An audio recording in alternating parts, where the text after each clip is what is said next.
बहुत पुरानी बात है। एक गरीब लड़का था। इतनी बड़ी दुनिया में उसका कहीं कोई नहीं था, न माता पिता न भाई बहन। पर वह लड़का बहुत मेहनती था। एक बार उसकी मेहनत से प्रसन्न होकर एक किसान ने उसे एक बैल दे दिया। लड़के ने सोचा, बैल से किसी बंजर ज़मीन को जोतूंगा और उस पर कोई फसल उगाने की कोशिश करूंगा। अतः वह बैल लेकर चल पड़ा। गर्मी के दिन थे। लड़के के बदन पर न कपड़े थे और न पैरों में जूते। फिर भी वह अपनी धुन में बैल हाँकता चला जा रहा था। अचानक उसे लगा जैसे कोई उसे पुकार रहा है। उसने मुड़कर देखा तो 3 व्यक्ति शरारत से मुस्कुराते हुए खड़े थे। लड़के ने उनसे पूछा, आपने मुझे पुकारा था, क्या कोई काम है? उनमें से एक व्यक्ति ने कहा, तुम यह बकरा कहाँ लिए जा रहे हो? लड़का चौंक उठा। बकरा? यह बकरा नहीं, यह तो बैल है। वह व्यक्ति ठठाकर हंस पड़ा और अपने साथियों से बोला, देखा इस पागल को? यह बकरे को बैल बता रहा है। जरूर इसने कोई नशा करके रखा हुआ है। उसकी बात सुनकर दूसरे व्यक्ति ने कहा, और बकरा भी कैसा? बिल्कुल मरियल, कोई कौड़ी को भी ना पूछे। तीसरा व्यक्ति बोला, पर हमें इस बेचारे की सहायता करनी चाहिए। 4-5 रुपयों में यह बकरा खरीद लेना चाहिए। यह सुनते ही पहले व्यक्ति ने टेंट से 5 रुपए निकाले और लड़के के हाथ में थमाते हुए बैल की रस्सी छीन ली। वह लड़का बेचारा कुछ समझ भी नहीं पाया कि क्या करे क्या कहे। वह अकेला था और वे थे 3। वह यह भी समझ गया था कि ये तीनों मिलकर उसे बेवकूफ़ बना रहे हैं। वह यह भी जान गया कि ज़्यादा चूं चपड़ करने पर वे तीनों इसे पीटने लगेंगे और मुफ्त में ही बैल लेकर चल देंगे। सो उसने उस समय चुपचाप रहना ही उचित समझा। वे तीनों व्यक्ति बैल लेकर चल पड़े।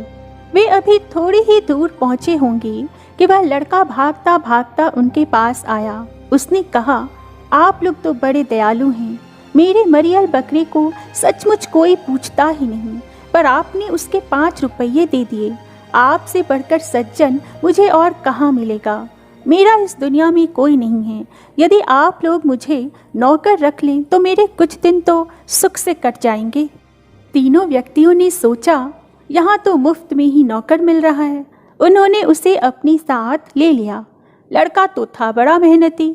कुछ ही दिनों में उसने तीनों का विश्वास जीत लिया। वह उनके सारे काम करता, घर खर्च और पैसों का भी पाई पाई हिसाब रखता। तीनों ही उससे बड़े खुश थे। एक दिन वह लड़का एक विचित्र सी टोपी लगाकर घर लौटा। उसकी 3 नोकों वाली टोपी देखकर तीनों व्यक्ति हंस पड़े। वे बोले, यह जोकरों की टोपी कहाँ से ले आया तू? पर लड़का बड़ा गंभीर बना रहा। उसने कहा, यह टोपी जोकरों की नहीं है, यह एक करामाती ताज है। इसे पहनकर बाजार में हर चीज़ मुफ्त में ली जा सकती है। इसी के कारण तो मैं आपसे अपने खर्च के लिए कुछ नहीं लेता। तीनों व्यक्तियों को उसकी बात पर यकीन नहीं हुआ। यह देखकर लड़के ने कहा, आपको मेरी बात पर विश्वास नहीं हो रहा है ना? कल बाजार में चलिएगा और इस ताज की करामात स्वयं देखिएगा। तीनों व्यक्तियों ने हामी भर दी और अपने अपने काम धंधे पर निकल गए। उधर वह लड़का वही टोपी पहनकर बाजार चला गया। उसने 3 बड़ी दुकानें चुनी। फिर उनके मालिकों को बड़ी बड़ी रकमें देकर बोला, कल मैं अपने 3 मेहमानों के साथ आऊँगा।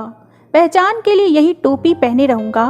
वे जो जो खाए पिए, जो मांगे देना, पर एक पैसा भी नहीं मांगना। यह पेशगी रकम लो, बाद में मैं हिसाब कर लूँगा। दुकानदारों को इसमें भला क्या आपत्ति होती? लड़के का भी इसमें कोई नुकसान नहीं था। उसने वह रकम उन तीनों व्यक्तियों की एक गुप्त गुल्लक में से निकाल कर दी थी। दूसरे दिन सुबह वह तीनों आदमियों को लेकर बाजार में पहुंचा। तब तक बाजार में उसके पेशगी रकम देने की बात फैल चुकी थी। सबने उसे कोई सरफिरा रईस समझ लिया था। इसलिए जिस दुकान के सामने से वह निकल जाता, उसका मालिक सिर झुकाकर अदब से खड़ा हो जाता।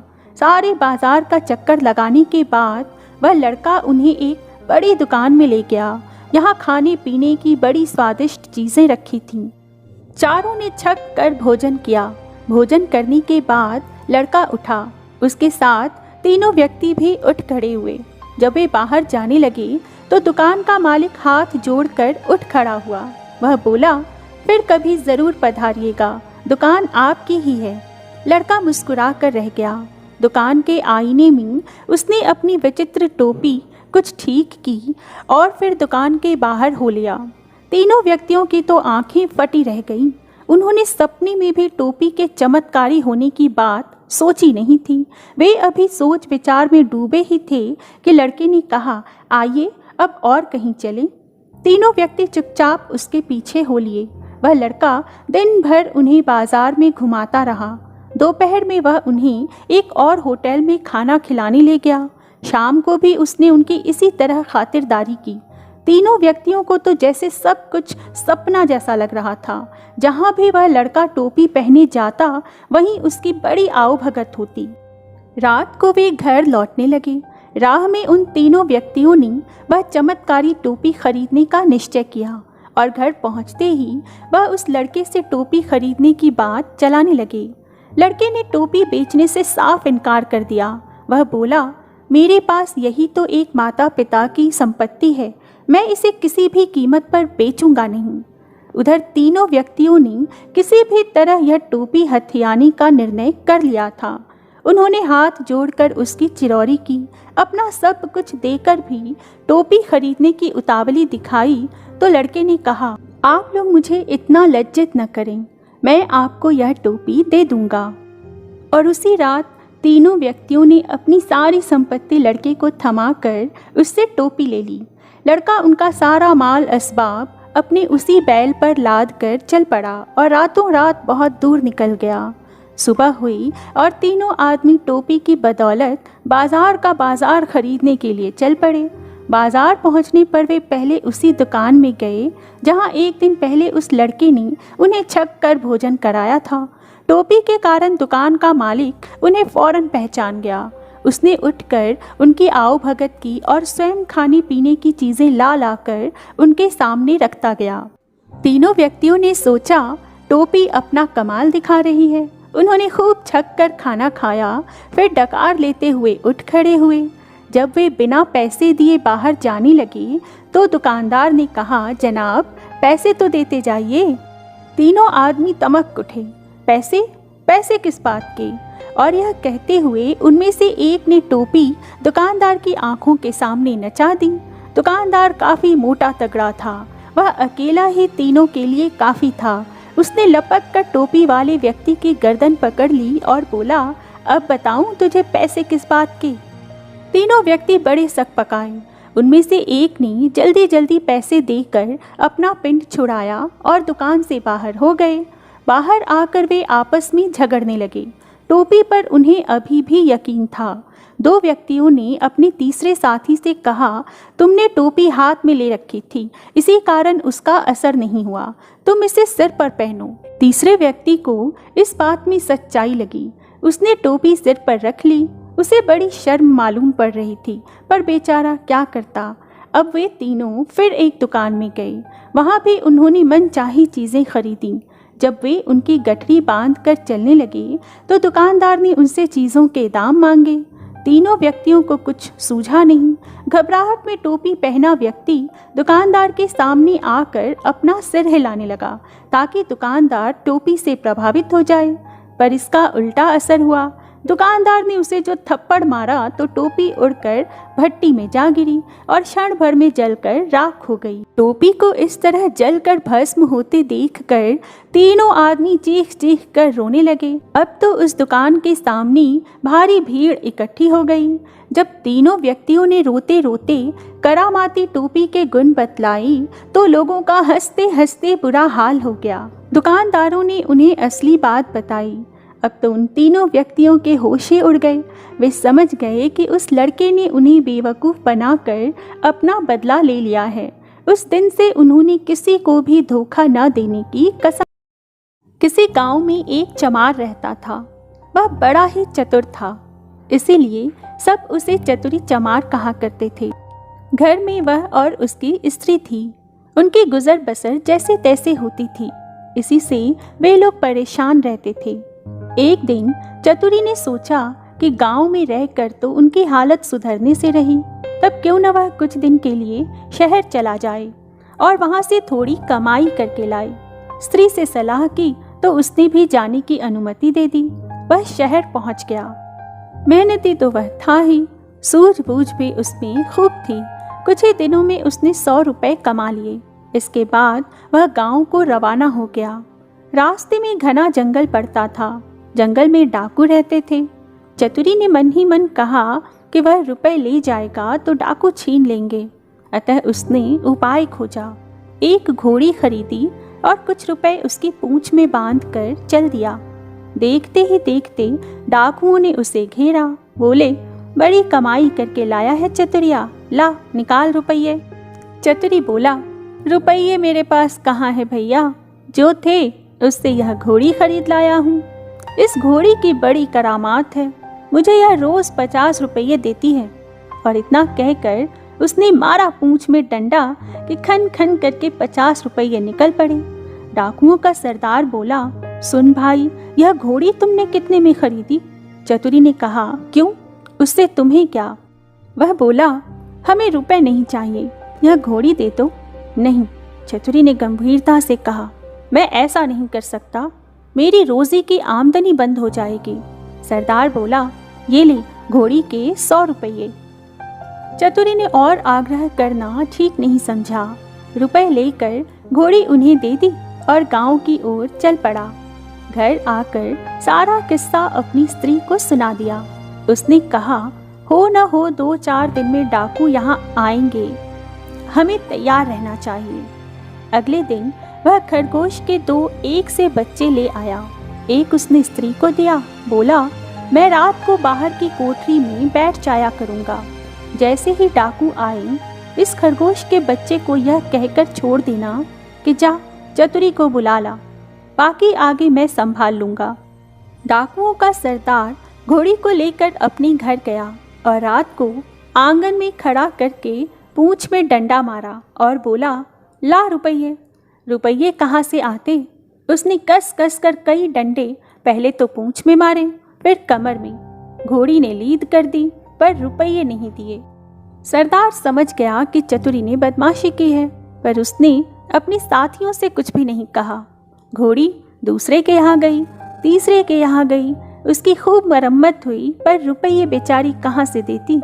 चतुरी ने उन्हें मूर्ख बना दिया, लेकिन इस बात को अपने साथी से कहे तो कैसे, उसकी हंसाई जो होगी। आखिर 5वें डाकू के यहाँ जाकर घोड़ी ने दम तोड़ दिया। तब कहीं भेद खुला। फिर सारे डाकू मिलकर एक रात को चतुरी के घर पहुंच गए।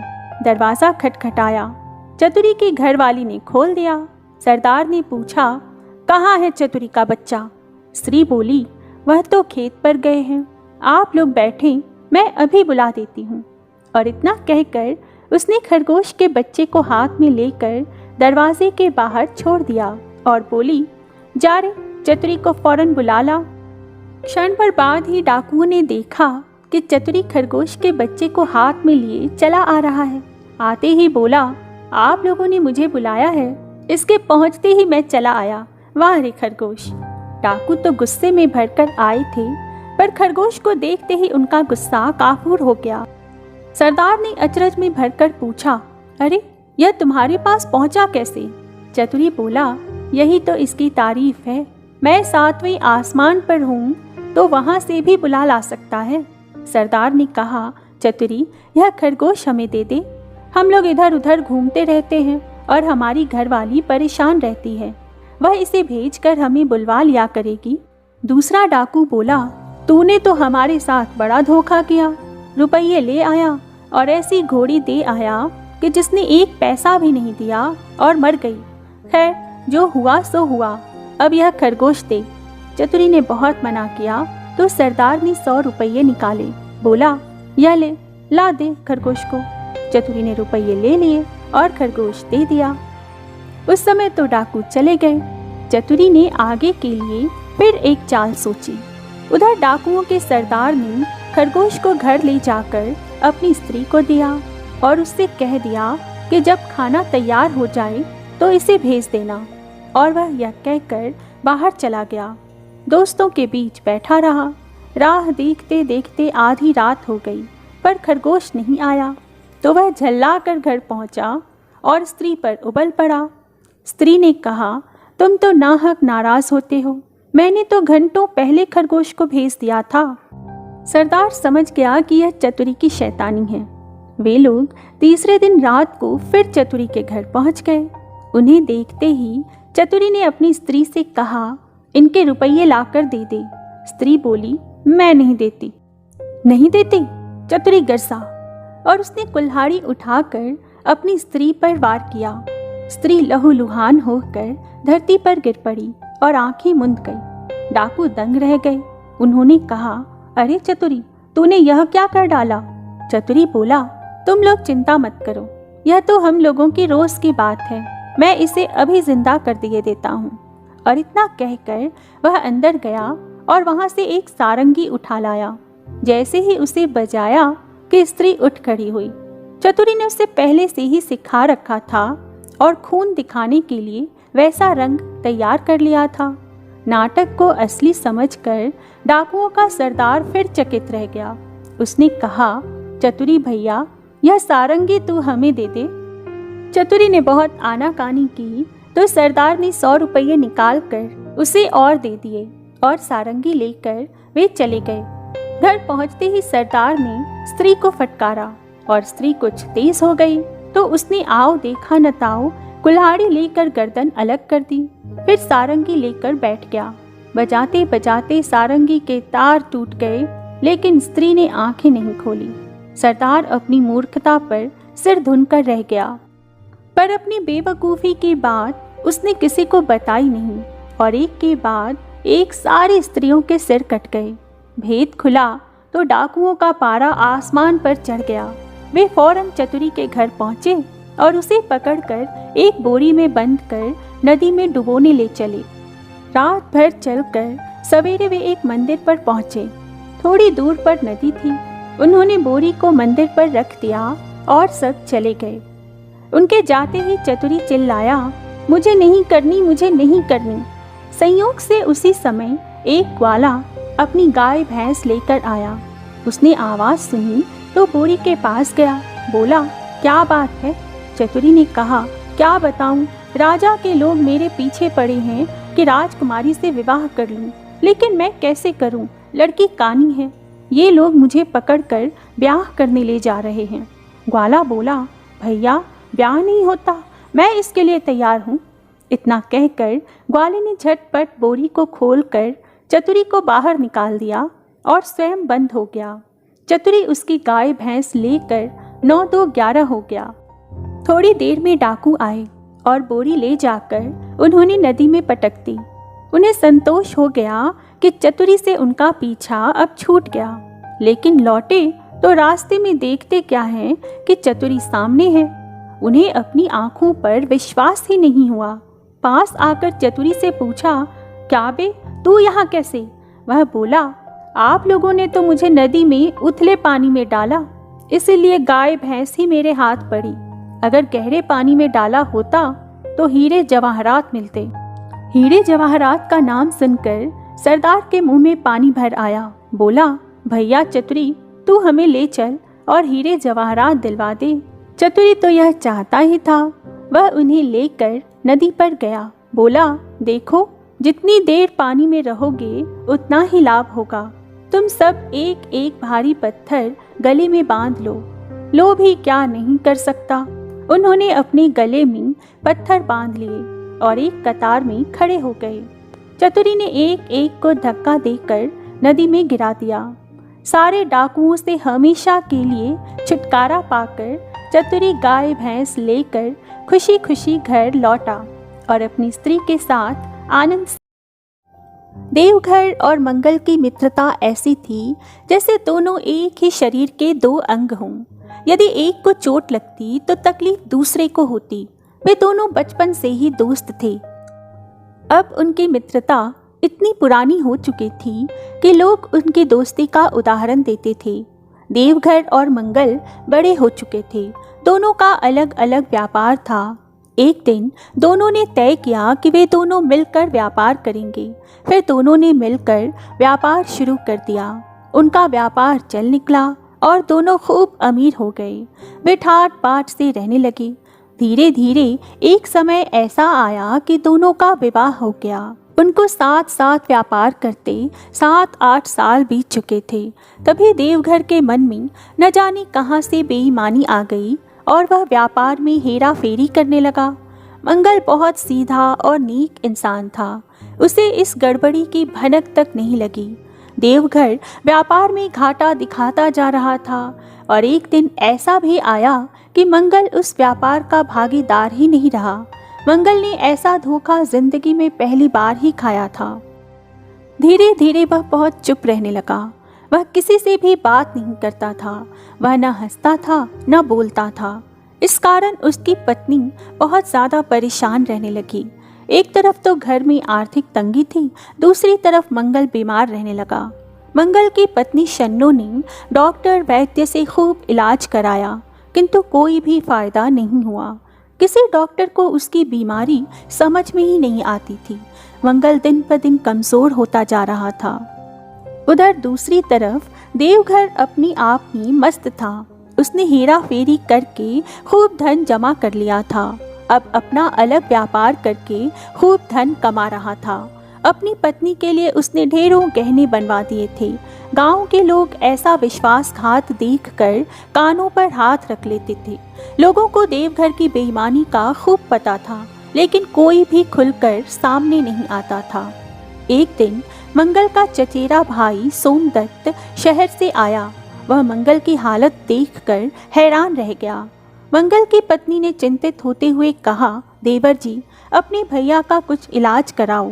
हम तो गांव में इलाज करवा के हार गए, परंतु कोई फायदा नहीं हुआ। सोमदत्त ने शन्नू से मंगल की हालत के बारे में विस्तार से जानकारी ली और बोला, भाभी, मंगल का इलाज डॉक्टर वैद्य के पास नहीं है, उसका इलाज तो कुछ और ही है। फिर सोमदत्त ने शन्नू को बताया कि जब तक देवघर मंगल से माफ़ी नहीं मांगेगा, मंगल ठीक नहीं होगा। परंतु शन्नू ने बताया कि देवघर अब बहुत धनी और घमंडी हो गया है, उसका माफ़ी मांगना नामुमकिन है। हम गरीब उसके सामने टिक नहीं सकेंगे। सोमदत्त ने कहा कि मैं इस नामुमकिन को मुमकिन करके दिखाऊंगा। मैं बिना धन के ही उसे नीचा दिखाऊंगा। और उसने अगले दिन से ही अपनी योजना पर काम करना शुरू कर दिया। अगले दिन जब देवघर अपनी घोड़े पर बैठकर अपनी दुकान पर जा रहा था, तो उसने देखा कि एक आदमी ने उसकी तरफ देखा और जोर से हंस दिया। देवघर को लगा कि कोई यूं ही हंस रहा होगा। वह थोड़ी ही दूर गया था कि 4 लोग खड़े आपस में बातें कर रहे थे। वह जैसे ही उन चारों के सामने से गुजरा, उनमें से एक ने उसकी तरफ देखा और कुछ कहा कि सारे लोग जोर जोर से हंसने लगे। देवघर को लगा कि सब लोग उसकी तरफ देखकर हंस रहे हैं। हो सकता है कि उसकी पगड़ी टेढ़ी हो। उसने पगड़ी को ठीक करने का प्रयास किया तो घोड़े से गिरते गिरते बचा। अब वह अपनी दुकान पर पहुंच चुका था। जो ही उसने दुकान का ताला खोला, एक छोटा सा बालक उधर से जोर जोर से हंसता हुआ गुजरा। देवघर को अब थोड़ा गुस्सा आने लगा। उसने बालक को बुलाकर पूछा, ए लड़के, क्यों हंसता है? लड़के ने कहा, यूं ही, और चला गया। देवघर का मन आज दुकान में नहीं लग रहा था। उसे लगता था कि आज जरूर कहीं कोई गड़बड़ है। कभी वह शीशे में देखता, कभी अपने कपड़ों पर निगाह दौड़ाता, परंतु उसे कुछ भी समझ में नहीं आ रहा था। दोपहर को एक दाढ़ी वाला व्यापारी उसकी दुकान पर आया और उससे बड़ा सौदा तय कर लिया, परंतु देवघर का ध्यान आज कहीं और था। उस दाढ़ी वाले व्यापारी ने 2-3 बार अपनी दाढ़ी पर हाथ फेरा और देवघर की ओर देखकर जोर जोर से हंसने लगा। फिर बोला, सेठ, सौदा मैं फिर कभी करूँगा। देवधर को लगा कि उसकी दाढ़ी में कुछ लगा हुआ है, अतः वह बार बार अपनी दाढ़ी पर हाथ फेरने लगा। जैसे तैसे दिन बीता। आज उसका व्यापार में मन ही नहीं लगा था, इस कारण बिक्री भी कम हुई थी। घर जाकर देवघर ने सारी बात अपनी पत्नी को बताई। वह भी सुनकर परेशान हो गई। उसने उसके कपड़ों, पगड़ी व दाढ़ी पर निगाह डाली। उसे तो सब कुछ ठीक ठाक लगा। अगले दिन फिर जब वह कहीं काम से जा रहा था तो फिर उसने लोगों को कानाफूसी करते और हंसते हुए देखा। अब उसे हर समय यही लगने लगा कि हो न हो लोग उसकी बेईमानी की चर्चा कर रहे हैं। उसने 2-4 बार लोगों की बात सुनने की कोशिश की तो उसे अपने बारे में एक भी शब्द सुनाई नहीं दिया। अब वह जहाँ जाता लोग उसे हंसते हुए दिखाई देते थे। उसने सोचा कि लोग यूं ही उसका मजाक बना रहे हैं, अतः उसे भी उन सबको सबक सिखाना चाहिए। अगले दिन जब भी कोई व्यक्ति उस पर हंसा तो वह चिल्लाकर बोला, पागल, पागल कहीं का। उधर से उस व्यक्ति ने भी वही शब्द दोहरा दिए। सुनकर देवघर क्रोध से आग बबूला हो उठा। धीरे धीरे 1 सप्ताह में हालत ऐसी हो गई कि वह जिधर से निकलता लोग कहते, पागल, पागल कहीं का। सुनकर वह बौखला उठता और सचमुच पागलों जैसी हरकतें करने लगता। धीरे धीरे उसका व्यापार मंदा पड़ने लगा और उसकी हालत खराब होने लगी। अगले दिन गांव के जमींदार के यहाँ उसके बेटे की शादी थी। जमींदार ने सारे गांव के लोगों को दावत पर बुलाया। देवधर भी खूब अच्छे कपड़े पहनकर सज धज कर दावत खाने पहुंचा। सोमदत्त भी वहां पहुंच गया। जमींदार खुशी से लोगों से मिल रहा था और उनका अभिवादन कर रहा था। सोमदत्त जमींदार के पास जाकर फुसफुसाकर बोला, आप गांव के सबसे धनी व्यक्ति से नहीं मिलेंगे? ये जो सामने दाढ़ी वाले सज्जन हैं वो अपने आप को आपसे भी बड़ा जमींदार समझते हैं। जमींदार इस वक्त खुशी के मूड में था। बात को मजाक में लेते हुए उसने अपनी दाढ़ी पर हाथ फेरा, फिर हंसकर देवधर की ओर देखा और बोला, अरे यह तो बड़ा भला आदमी है। फिर आगे बढ़ गया। देवधर को लगा कि वह व्यक्ति वही आदमी है जो पहले दिन उसे देखकर हंसा था। उसके बाद ही सभी लोग उसकी तरफ देखकर हंसने लगे। हो ना हो यह कोई राज की बात है जो आज जमींदार भी हंस रहा है। वह व्यक्ति उसकी कोई शिकायत कर रहा है या उसकी दाढ़ी में कोई गड़बड़ है। उसने झट से अपनी दाढ़ी में हाथ फेरा और परेशान हो उठा। वह झट से सोमदत्त से मिलने भागा, परंतु वह तब तक गायब हो चुका था। अगले दिन सुबह देवधर ने सबसे पहले दाढ़ी मूछें साफ करवाईं, फिर सोमदत्त को ढूंढने निकल पड़ा। उसके मन में जमींदार की बात जानने की बेचैनी थी। थोड़ी ही दूर जाने पर उसे सोमदत्त जाता हुआ दिखाई दिया। उसने सोमदत्त से रात की बात पूछी तो सोमदत्त ने कहा, मैं एक ही शर्त पर तुम्हें जमींदार की बात बता सकता हूँ, तुम्हें मेरी एक बात माननी पड़ेगी। तब देवधर बोला, भैया धन मांगने के अलावा जो तुम कहो वही मानूंगा। यह सुनकर सोमदत्त देवधर को पास ही मंगल के घर ले गया और बोला, पहले इनसे माफ़ी मांगो फिर बताऊंगा। देवधर ने पलंग पर लेटे व्यक्ति से तुरंत माफ़ी मांग ली। भैया मुझे माफ़ कर दो। तो वह व्यक्ति पलंग पर से उठकर बैठ गया। उसके चेहरे पर पतली सी मुस्कान की रेखा खिंच गई।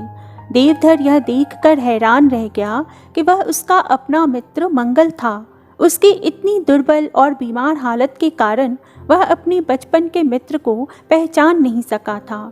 अब उसे पछतावा होने लगा। तभी सोमदत्त ने बताया कि जमींदार ने तो उसकी प्रशंसा ही की थी, लेकिन सोमदत्त पश्चाताप की अग्नि में जल रहा था। उसने अपने मित्र से अपने किए पर पुनः माफ़ी मांगी और गले से लगा लिया। धीरे धीरे मंगल अच्छा होने लगा। दोनों में फिर से दोस्ती हो गई और फिर उनकी दोस्ती जीवन भर चलती रही। दोस्तों, कभी कभी लगता है कि अच्छे कर्म करते रहने से भी हमें उसका फल अच्छा नहीं मिलता और भगवान सारे दुख हमारे ही झोली में डाल देते हैं। लेकिन वास्तव में ऐसा नहीं है। कभी भी जब पुण्य कार्य करें तो उसको ईश्वर के चरणों में समर्पित कर दें और मन में किसी भी तरह का भाव ना रखें। इस कहानी के माध्यम से आप यही जानेंगे कि पाप जहाँ लोहे की जंजीर है वहीं पुण्य सोने की, लेकिन बंधन तो दोनों ही में है। एक बार गौतम बुद्ध अपने शिष्यों को प्रवचन दे रहे थे। तभी उनके एक शिष्य ने उनसे प्रश्न किया कि आचार्य, इतने सारे पुण्य करने के बाद भी हमें उन पुण्यों का फल क्यों नहीं मिलता, जबकि पापों की सज़ा तो हमें भुगतनी ही पड़ती है, चाहे किसी भी जन्म में वह पाप क्यों न किया गया हो। जानी या अनजानी हर पाप की सज़ा हमें मिलती ही है। शिष्य की बात सुनकर गौतम बुद्ध धीरे से मुस्कुराए, फिर अपनी बात को समझाते हुए शिष्य से बोले, भंते, यदि पाप लोहे की जंजीर है तो पुण्य सोने की, बंधन दोनों में है। लोहे की जंजीर से छूटने का आदमी को मन भी करता है, लेकिन सोने की जंजीर से जो बंधा हुआ हो उसको वह बंधन प्यारा लगने लगता है, उसमें उसको लाभ नजर आता है, उससे छूटने का मन नहीं करता। अतः पुण्य कर्म सदैव परमात्मा के चरणों में समर्पित कर देना चाहिए, नहीं तो हम उसके बंधन में बंध जाते हैं। और जहाँ तक पाप कर्म की बात है तो उसका फल तो भोगना ही पड़ता है। अतः हम जो भी पुण्य कर्म करें परमात्मा को साथ रखकर समष्टि के कल्याण की भावना से करें और उसे परमात्मा को समर्पित कर दें, ताकि हमें कभी भी उस पुण्य का अभिमान न हो। और इतना कहकर बुद्ध ने एक कथा सुनाते हुए कहा, एक गांव में एक बहुत ही गरीब सेठ रहता था। उसको गरीब सेठ इसलिए कह रहे हैं कि किसी समय में वह बहुत अमीर था। जब वह बहुत धनवान था तो उसने बहुत पुण्य के कार्य किए, अनाथालय बनाए, गरीबों को खाना खिलाया और कई गौशालाएं भी बनवाईं। लेकिन समय के साथ साथ वह सेठ अब बहुत गरीब हो गया था। एक बार जब उस देश के राजा ने एक ऐलान करवाया कि यदि किसी व्यक्ति ने अपने जीवन में पुण्य कार्य किए हैं तो वह अपना कोई पुण्य बताकर उसके बदले में उचित फल ले जा सकता है। यह बात जब सेठानी ने सुनी तो उसने सेठ जी से कहा, आपने तो अपने जीवन में बहुत पुण्य कार्य किए हैं, आप भी राजा के पास जाकर अपने पुण्य बताकर उनके बदले में जो भी फल मिले उसको ले आइए। सेठ जी को सेठानी की बात उचित लगी और वह अगले दिन राजा के महल जाने को तैयार हो गया। सेठानी ने जाने से पहले सेठ के लिए 4 रोटी बनाकर बांध दी और कहा, रास्ते में जब कहीं भूख लगे तो इसको खा लेना। सेठ खाने की पोटली लेकर राजा के महल की तरफ चल दिया। गर्मी का मौसम था, दोपहर भी बहुत हो गई थी। सेठ ने देखा कि सामने एक नदी बह रही है। नदी को देखकर सेठ के मन में ख्याल आया कि सामने पानी भी है और पेड़ की छाया भी है, क्यों ना यहीं बैठकर थोड़ा आराम भी कर लिया जाए और भोजन भी कर लिया जाए। यह सोचकर सेठ ने खाने की पोटली पेड़ के नीचे जमीन पर रख दी और नदी में हाथ मुंह धोने के लिए चला गया। तभी वहां पर एक कुतिया अपने बच्चों के साथ आ गई। सेठ जैसे ही हाथ मुंह धोकर पानी से बाहर आया तो कुतिया उसको देखकर अपनी पूंछ हिलाने लगी, क्योंकि उसे सेठ के पास से रोटी की खुशबू आ रही थी। कुतिया और उसके बच्चों को देखकर सेठ को दया आ गई और उसने पोटली में से 2 रोटी निकालकर उस कुतिया के सामने डाल दी। कुतिया को बहुत भूख लग रही थी। उसने बिना समय गवाए दोनों रोटियां खा लीं। रोटी खाने के बाद कुतिया फिर से सेठ के मुंह की तरफ देखने लगी। सेठ ने सोचा कि इसके तो 4-5 बच्चे भी हैं और वह इसका दूध भी पीते होंगे, 2 रोटी से इसकी भूख नहीं मिटी होगी। यह सोचकर सेठ ने बची हुई दोनों रोटियां भी उसके सामने डाल दी और पानी पीकर राजा के महल की तरफ चल दिया। सेठ राजा के राजमहल पहुंचकर राजा को अपने किए हुए पुण्य कार्यों की गिनती कराने लगा। सेठ ने अपने जीवन में जितने भी पुण्य के कार्य किए थे सब राजा को विस्तार पूर्वक बताए और अपने किए हुए पुण्य के कार्यों का फल मांगने लगा। राजा ने ध्यान पूर्वक उसकी बातें सुनी और कहा, आपने जो भी अपने कार्य बताए हैं उसका तो कोई भी फल नहीं है। अगर आपने कोई और भी पुण्य किया है तो वह भी बताएं, शायद मैं आपको उनका कुछ फल दे पाऊं। सेठ राजा की बात सुनकर कुछ नहीं बोला और यह कहकर वापस जाने लगा कि अगर मेरे इतने पुण्यों का कोई फल नहीं है तो गिनती कराना तो बेकार है और अब मुझे यहाँ से चले ही जाना चाहिए। जब सेठ वापस जाने लगा तो राजा ने सेठ को फिर से बुलाया और कहा कि कल भी तो आपने एक पुण्य काम किया था, उसके बारे में तो आपने बताया ही नहीं। सेठ राजा की बात सुनकर सोचने लगा कि कल तो मैंने कोई भी पुण्य कार्य नहीं किया था, राजा कौन से पुण्य की बात कर रहे हैं। राजा सेठ को देखकर बोले कि कल तुमने एक कुतिया को 4 रोटी खिलाई थी और तुम उस पुण्य कर्म को ही भूल गए। तुम अपने कल के किए हुए पुण्य के बदले में जो भी मांगना चाहो मांग सकते हो, वह तुम्हें अवश्य मिल जाएगा। सेठ बड़ा ही हैरान हो गया। फिर कहा, राजा जी, आप ऐसा क्यों कह रहे हो? मेरे पिछले सभी कर्मों का आपने तो कोई मोल नहीं लगाया और एक कुतिया को खिलाई गई 4 रोटियों का मूल्य लगा रहे हो। राजा ने तब सेठ से कहा कि जो पुण्य तुमने याद रखे और गिनकर लोगों को बता दिए वह सब बेकार है।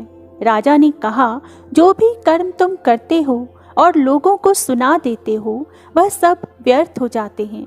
कल जो पुण्य तुमने कुतिया को रोटी खिलाकर किया वह सबसे श्रेष्ठ पुण्य था, क्योंकि तुम उस पुण्य को करके भूल गए। उस पुण्य के बदले में तुम मेरा पूरा राज्य भी मांग लो तो भी बहुत कम है। इतना कहकर गौतम बुद्ध ने अपने शिष्य से कहा, सबसे बड़ा दान वही है जो एक हाथ से किया जाए तो दूसरे हाथ को भी पता न चले कि दान किया गया है। राजा ने सेठ को बहुत सारा धन देकर विदा किया और सेठ सेठानी फिर से पहले की तरह ही अमीर हो गए। दोस्तों, जीवन में हमें हमेशा भलाई के काम करते रहने चाहिए, लेकिन हमें यह भी याद रखना चाहिए कि भलाई करने के बाद उसको हम कहीं जताए नहीं और उसे चुपचाप भूल जाए। दोस्तों, आज की यह कहानी जीवन की तमाम छोटी बड़ी तमाम तरह की समस्याओं से परेशान इंसान को समाधान देगी।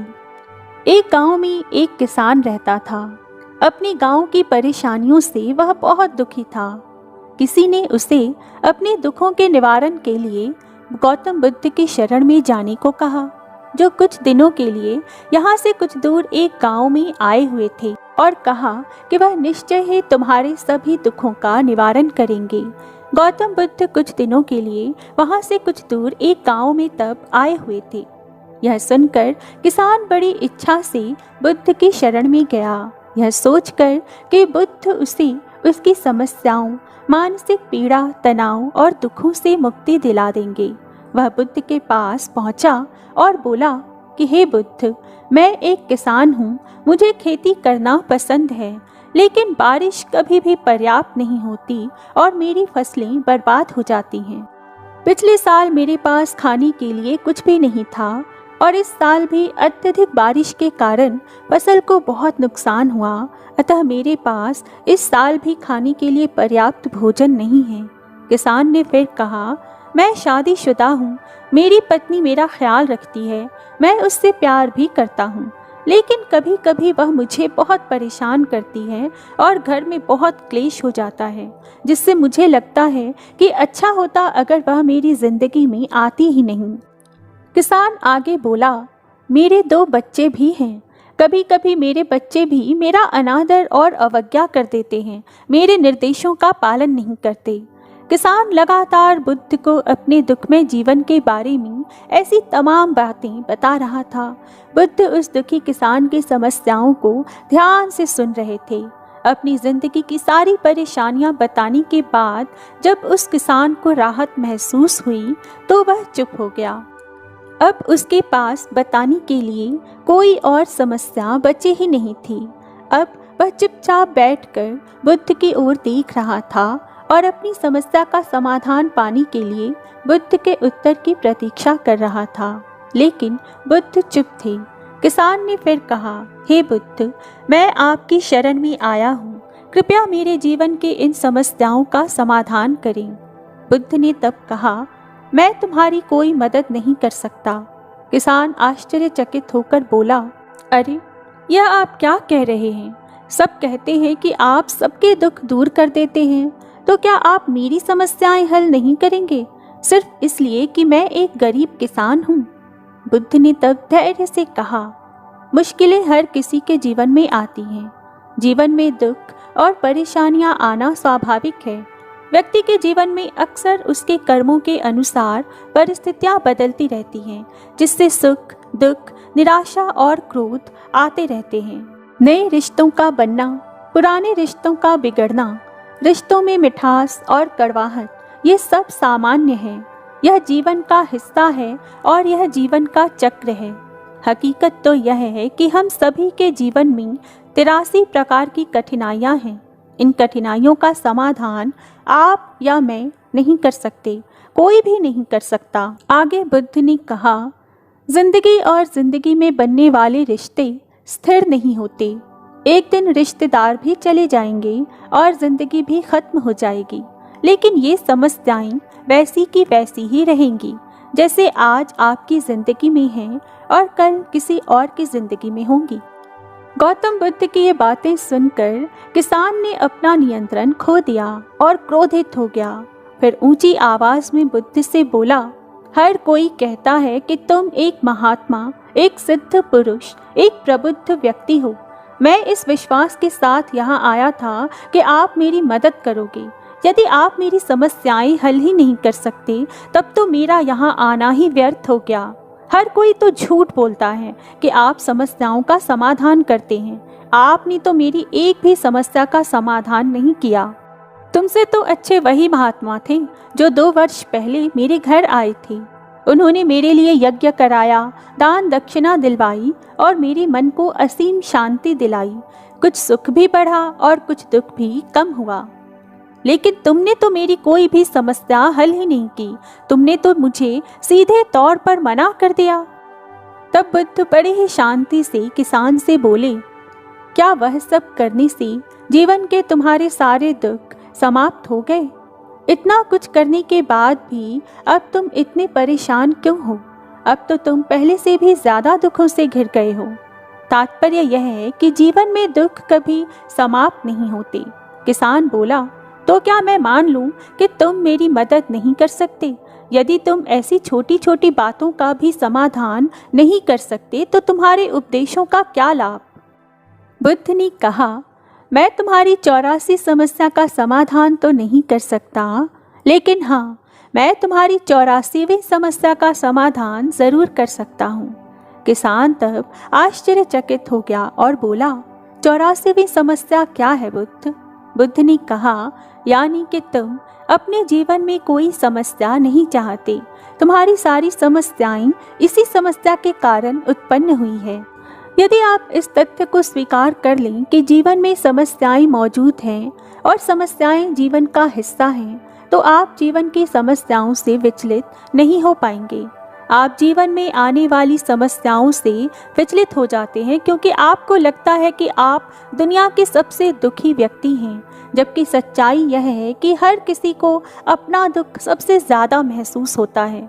लेकिन जिस दिन आप यह समझने लगेंगे कि मेरा कष्ट अन्य लोगों की तुलना में बहुत कम है, उस दिन से कोई भी दुख आप पर प्रभाव नहीं डाल पाएगा। जब तक आप नहीं चाहेंगे कि आपके जीवन में कोई परेशानी न आए और आप हर दुख दर्द से बचे रहें, तो यह संभव नहीं है। ऐसे में छोटा सा दर्द भी आपको बेचैन कर देगा और आपकी मानसिक शांति भंग कर देगा। अगर आपके जीवन से परेशानियां पूरी तरह से दूर हो जाएं, अगर आपको हर दिन हर पल बिना दुख और कठिनाइयों के जीवन जीने को मिलने लगे, तो आप ज़्यादा दिन तक ऐसा नहीं जी पाएंगे। एक समय ऐसा भी आएगा जब आप हर दिन एक ही तरह की जिंदगी जीने से पूरी तरह से तंग आ जाएंगे और ऊब जाएंगे, क्योंकि जीवन में किसी भी चीज़ की अधिकता जीवन के लिए भयानक समस्याएं पैदा करती हैं। आरामदायक जीवन जीने से आप मन और शरीर दोनों से विकलांग हो जाएंगे। तो ऐसे जीवन का क्या फ़ायदा जो बाद में आपको नर्क जैसा जीवन जीने पर मजबूर कर दे। जिस तरह खाना खाने का असली आनंद तभी मिलता है जब बहुत भूख लगी हो, और पानी पीने का असली मज़ा तभी आता है जब बहुत प्यास लगी हो, उसी तरह जीवन के तमाम दुखों और परेशानियों को झेलने के बाद ही खुशी का आनंद मिलता है।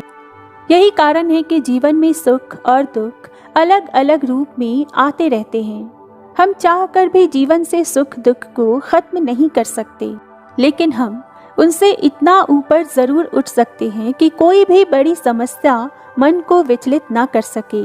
इसलिए अपने मन को शक्तिशाली बनाएं, धैर्य रखें, प्रतिदिन आध्यात्म का ध्यान करें और ज्ञान को बढ़ाते रहें। वास्तव में यह आपके जीवन की सभी समस्याओं का समाधान है। इसे जीवन की चतुर्मुखी समस्या का समाधान कहा जाता है। महात्मा बुद्ध का यह अद्भुत ज्ञान पाकर किसान संतुष्ट हो गया और उसका मन बिल्कुल हल्का हो गया। मन में जो समस्याएं परेशान कर रही थीं, उनके प्रति उसकी जिज्ञासा शांत हो गई। किसान ने अपनी आंखें बंद कर लीं और आनंद का अनुभव करने लगा। किसान को समझ आ गया कि वह अब तक क्या गलती कर रहा था और वह बुद्ध के चरणों में गिर गया।